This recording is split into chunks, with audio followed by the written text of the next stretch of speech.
effective is it really? Because there is that misconception that everyone is subscribed to platforms like Disney Plus, Netflix, Amazon Prime, and Hulu without the ads, which makes CTV an ineffective solution if that's the case. What do you say to that?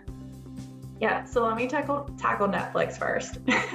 Okay. So that cannot possibly be less true, I guess. And people have reached the end of Netflix. I think that the sequel to Tiger King was like the sign that the end was near, right? In all seriousness, though, I think if you take into consideration, we've all heard about their stock woes, the crackdown on shared logins, their subscription losses. They're actually moving towards an ad-supported platform by the end of the year. So they're going to be offering an ad-supported subscription by the end of the year. And that makes complete sense when you kind of look at where they were and where they are now. So for a very long time, they were the big fish in a very small pond. They didn't have a ton of competition, and they kind of set the tone in terms of price points and how they operated their platform. So now they're running into two issues. So first, just like Hulu and Apple TV and Disney Plus, they have like their own proprietary produced content that they roll out. The issue with that content is that they tend to roll it out full-blown seasons. So it really lends itself to binge watching. So if you're, maybe you've torn through all 8 episodes of Bridgerton, or you've watched the final season of Ozark, it's kind of like, now what? So they have this kind of like stop and go mentality, whereas like Disney Plus or even Apple TV, they have these shows that they kind of operate almost like network television, where they're rolling them out like one episode on a weekly basis to kind of keep you on the hook. So with Netflix, it's kind of like, well, now what? What am I paying that $15 for?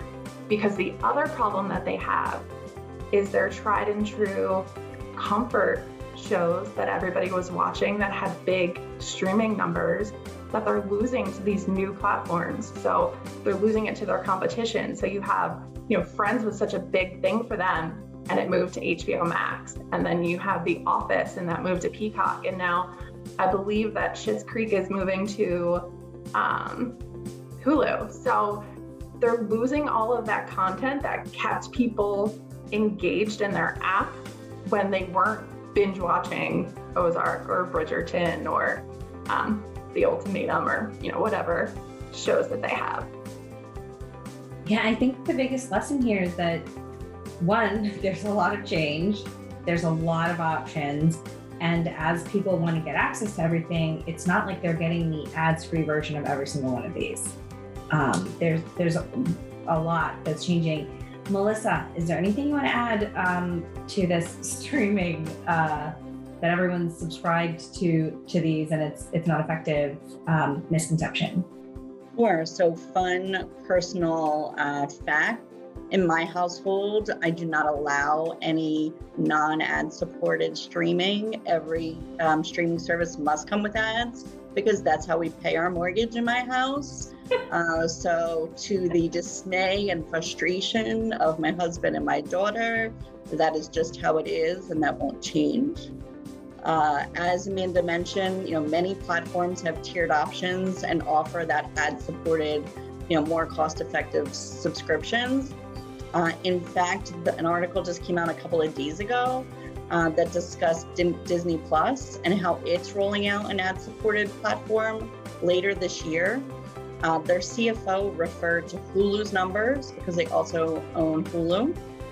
Right now, 70% of Hulu's overall streaming subscriptions are ad-supported.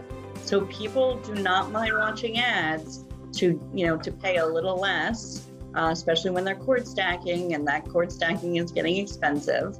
And they stated that they fully expect the majority of Disney Plus subscribers to migrate to that ad-supported platform once it launches. So for them to come out and say that, I think really speaks to the long-term future of the ad-supported, VOD.